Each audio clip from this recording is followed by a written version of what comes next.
Hello बच्चों, आप कैसे हो? उम्मीद है कि आप अच्छे होंगे। तो बच्चों, हम आज आपके लिए आज इस वीडियो में द्विघात समीकरण क्वाड्रेटिक इक्वेशन के पार्ट 8 को लेके आए हैं, जो कि बहुत ही अच्छा और महत्वपूर्ण प्रश्न सब है बच्चों। आपके लिए यह बहुत ही उपयोगी प्रश्न सब है बच्चों, जो कि आजकल आप लोगों को बोर्ड के एग्ज़ाम में जो 100 मार्क्स के ऑब्जेक्टिव पूछे जाते हैं, जिसमें कि आप लोगों को 50 मार्क्स का ऑब्जेक्टिव बनाना रहता है, उसके लिए यह बहुत ही उपयोगी प्रश्न है बच्चों।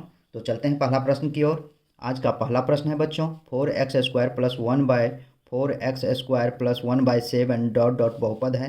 ए में दिया हुआ बहुपद, बी में सरल, सी में द्विघात और डी में त्रिघात। बच्चों, आपको क्या कह रहा है? इसका कोई चर मान इसमें जो है 4x² है, उसका जो है घात कितना है? मैक्सिमम घात 2 है, इसीलिए यह हो जाएगा आपको द्विघात। बहुत ही आसान क्वेश्चन था बच्चों, अर्थात यह द्विघात बहुपद है बच्चों। यह एक द्विघात बहुपद है। नेक्स्ट प्रश्न है बच्चों, आज मैं आपके लिए बहुत ही आसान क्वेश्चन सब लाया हूँ, जो कि आपके लिए बहुत ही अच्छे क्वेश्चन भी है और खूब ये परीक्षा में बहुत ही पूछते हैं। तो नेक्स्ट प्रश्न है बच्चों, प्रश्न नंबर 2 है बच्चों, यदि अल्फ़ा बीटा बहुपद x² - 3x + 5 के शून्यक है, तब alpha by beta plus beta by alpha बराबर होगा ए में 5, बी में -5, सी में -1/5 और डी में इनमें से कोई नहीं। सर्वप्रथम आप इक्वेशन लिखे बच्चों, x² - 3x + 5। अब इसके शून्य कहते हैं, पूछा जा रहा है। ए इजकल टू आपको 1, बी इजकल टू -3 और सी इजकल टू 5 दिया हुआ बच्चों। तो आपको बनाना क्या है? Alpha by beta plus beta by alpha क्या होगा?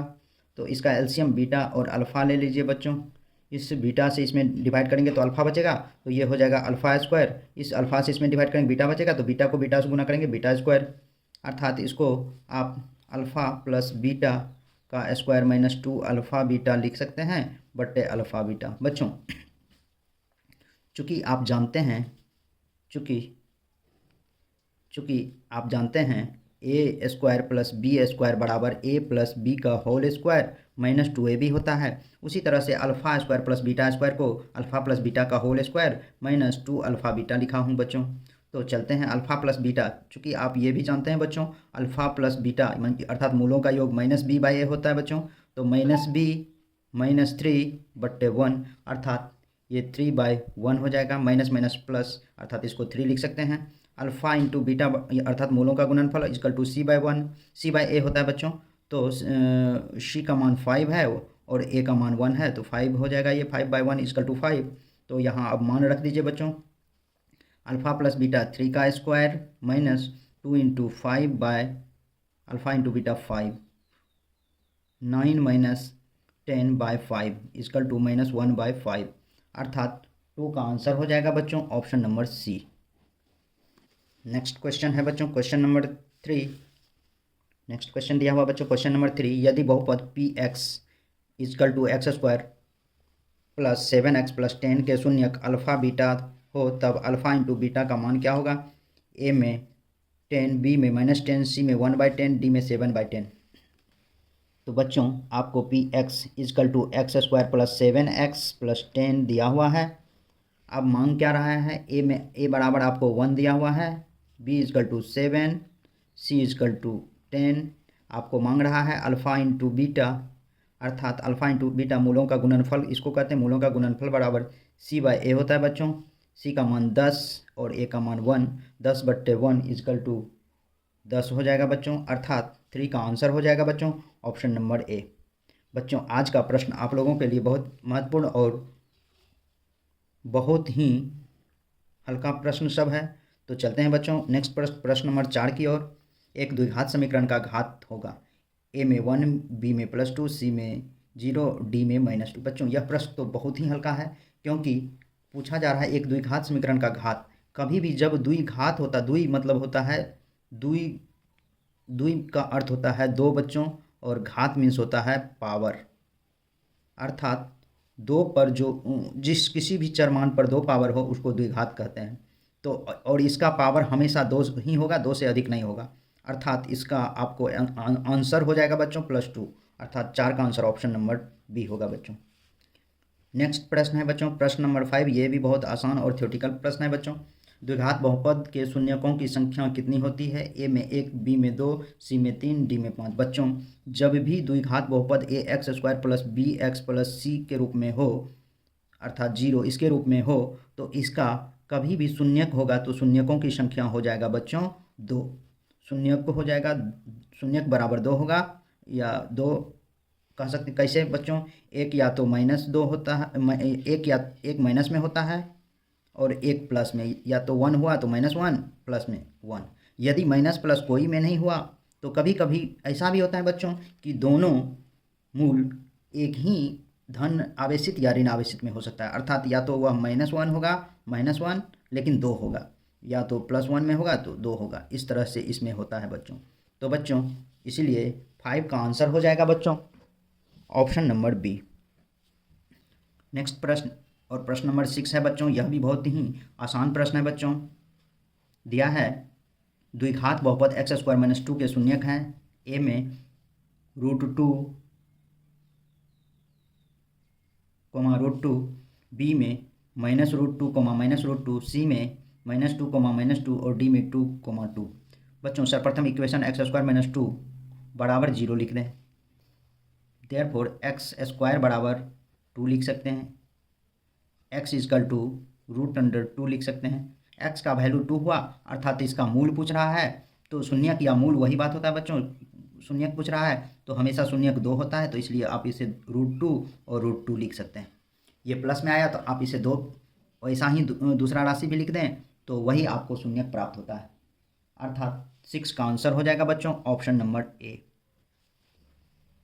नेक्स्ट प्रश्न दिया हुआ बच्चों प्रश्न नंबर 7, यदि अल्फा बीटा बहुपद x² - 4x + 3 के मूल हो तो 3α + 3β का मान क्या होगा? ए में 8, बी में -12, सी में 12 और डी में 24। बच्चों इक्वेशन दिया हुआ है x² - 4x + 3 के मूल निकालने हैं आपको। a = 1, b = -4, c = 3। अब आपको 3α + 3β का मान निकालना है बच्चों। ये 3α और 3β का थे, 3 कॉमन ले लीजिए, अल्फ़ा प्लस बीटा हो जाएगा। और अल्फ़ा प्लस बीटा होता है मूलों का योग बच्चों, और मूलों का योग बराबर होता है 3 × -b/a। तो 3 × -4/1 अर्थात 3 × +4 हो जाएगा बाय 1 अर्थात 12। आपको 7 का आंसर हो जाएगा बच्चों ऑप्शन नंबर सी। नेक्स्ट प्रश्न दिया हुआ बच्चों प्रश्न नंबर 8, यदि x = 1 दोनों समीकरणों x² + x + a = 0 और 6 सॉरी बच्चों bx² + bx + 3 = 0 का मूल हो तब ab का मान क्या है? a में 4, b में 3, c में 2 और d में -3। तो बच्चों बनाते हैं। x = दिया हुआ 1, आपको x² + x + a = 0, तो x का मान 1 रखिए, 1 का स्क्वायर प्लस 1 + a = 0, 1 का स्क्वायर 1 + 1 + a = 0, 1 + 2 + a = 0। 2 को इधर लेके आ जाइए बच्चों, a = -2, इसलिए a = -2 आपको आया। अब आप bx² + bx + 3 = 0, और यहाँ भी आपको x बराबर 1 रखना है, तो b × 1 का स्क्वायर प्लस b × 1 + 3 = 0, b × 1 का स्क्वायर 1, और b में यदि 1 से मल्टीप्लाई करेंगे तो बच्चों b ही होगा, प्लस 3 = 0, ये भी b ही होगा, b + b + 3 = 0, 2b + 3 = 0, 2b = -3, therefore b = -3/2। अब आपको मान क्या मांग रहा है बच्चों? ए बी अर्थात a × b। तो ए बी मांग रहा है, a का मान -2 और b का मान -3/2। 2 कट गया, -1 × -3 अर्थात +3, इसको आप 3 लिख सकते हैं बच्चों, इसलिए 8 का आंसर हो जाएगा बच्चों ऑप्शन नंबर बी। नेक्स्ट प्रश्न दिया हुआ प्रश्न नंबर 9 बच्चों, यदि द्विघात समीकरण ax² - 4ax + 2a + 1 = 0 का मूल समान है तो a बराबर क्या है? a में 4, b में 2, c में 0, d में 1/2। बच्चों ax² - 4 ax plus 2a plus 1 equal to 0। A का वैल्यू आपको ए दिया हुआ है, बी का वैल्यू -4a और सी का वैल्यू यहाँ 2a प्लस 1 दिया हुआ बच्चों। चूँकि आपको दिया है, चूँकि मूल समान है इसीलिए d इजकल टू 0 होगा बच्चों। जब d बराबर 0 होगा तो पहले d निकालें, d equal to B square minus 4ac होता है बच्चों। बी स्क्वायर का बदला -4a का स्क्वायर माइनस 4 इंटू ए के बदला में ए ही है और सी के बदला में 2a प्लस 1 होगा बच्चों। ये -4 का स्क्वायर 16a स्क्वायर हो जाएगा।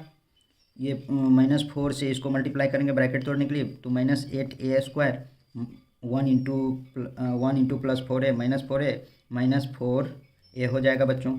16a स्क्वायर में से आप जब 8a स्क्वायर घटाएंगे तो यहाँ बचेगा 8a स्क्वायर माइनस 4a। चूँकि आपको d बराबर 0 दिया हुआ है तो आप 8a square minus 4a is equal to 0 लिख सकते हैं। 8a square is equal to 4a हो जाएगा बच्चों। इसमें 8a इंटू ए इसको कर सकते हैं बच्चों equal to 4a। Therefore a is equal to, क्योंकि a से मल्टीप्लिकेशन है 8a में तो a इजकल टू हो जाएगा 4a बाई 8a। चूँकि बच्चों a स्क्वायर बनाने के लिए a इंटू ए करते हैं, इसीलिए 8a से a को मल्टीप्लाई किए तो यह मल्टीप्लाई करने के बाद भी इतना हो जाएगा। तो और इसलिए क्योंकि यहाँ a दिया हुआ है और a इस साइड जब ले जाएंगे तो a भी कट जाएगा, ये और ये कट गया, अर्थात a इजकल टू 1/2। इसलिए a इजकल टू क्या हो गया बच्चों 1/2, अर्थात आपका 9 का आंसर हो जाएगा बच्चों ऑप्शन नंबर डी। तो बच्चों आज का नेक्स्ट और लास्ट क्वेश्चन है, यदि a और b बहुपद x² माइनस x माइनस 1 के मूल हैं तो 1/a प्लस 1/b का मान क्या है। a में 0, b में -1, c में 1, d में कोई नहीं। बच्चों सर्वप्रथम इक्वेशन लिखें x² माइनस x माइनस 1, इस a is equal to 1, b is equal to -1, c is equal to -1। तो आपको मूल निकालने का रहा है, अल्फा बीटा की जगह पे ये दे दिया है 1/a plus 1/b is equal to, इसको कर सकते हैं बच्चों a b, इसका एलसीएम हो गया, यहाँ b हो जाएगा प्लस a, इसको a plus b by a b भी लिख सकते हैं। ए बी का अर्थ हो गया अल्फ़ा प्लस बीटा, अर्थात इसको ऊपर वाले को -b बाई ए लिख सकते हैं और नीचे वाले को c बाई ए लिख सकते हैं बच्चों। -b by A Guna a by c, अर्थात c बाई ए ऐसे भी लिख सकते हैं। नहीं तो आप बच्चों आप इसे ऐसे भी लिख के इसको काट सकते हैं और यहाँ -b बाई c, अर्थात -b का मान -1 और 1, अर्थात माइनस। नहीं बच्चों आप इसको इस टाइप से ना लिखें, आप इसको -b बाई ए, -b का मान -1/1, c का मान 1, -1/1, अर्थात आप इसे लिख सकते हैं माइनस ये प्लस हो जाएगा बच्चों। और यहाँ चूँकि c -1 है, नहीं यहाँ भी हो सकता था बच्चों, यहाँ भी हो सकता था, ये भी मैं ये भी बता देता हूँ, ये भी हो सकता है। तो 1/1 इंटू 1/-1, ये कट गया, या इससे इसको काटेंगे तो -1 होगा, अर्थात इसका मान -1 होगा बच्चों, अर्थात 10 का आंसर हो जाएगा ऑप्शन नंबर बी। बच्चों आप इसे इस टाइप से जो मैं इसे काट दिया ये काटना नहीं चाहिए, यह भी बन सकता है -b by a into a by c, ये कट गया -b बाई सी -1 बाय -1, अर्थात +1 बाय -1, +1 में -1 से डिवाइड करेंगे तो -1 आंसर हो जाएगा बच्चों। इसलिए 10 का आंसर हो जाएगा ऑप्शन नंबर बी। तो बच्चों आज के वीडियो में बस इतना ही। मेरे YouTube चैनल पर बने रहने के लिए धन्यवाद, तथा इस ऐसे वीडियो को देखने के लिए मेरे चैनल को ज़रूर से ज़रूर सब्सक्राइब करें तथा मेरे इस वीडियो को शेयर करके प्रोत्साहित करने का आप लोग काम करें। तो बच्चों बहुत बहुत धन्यवाद।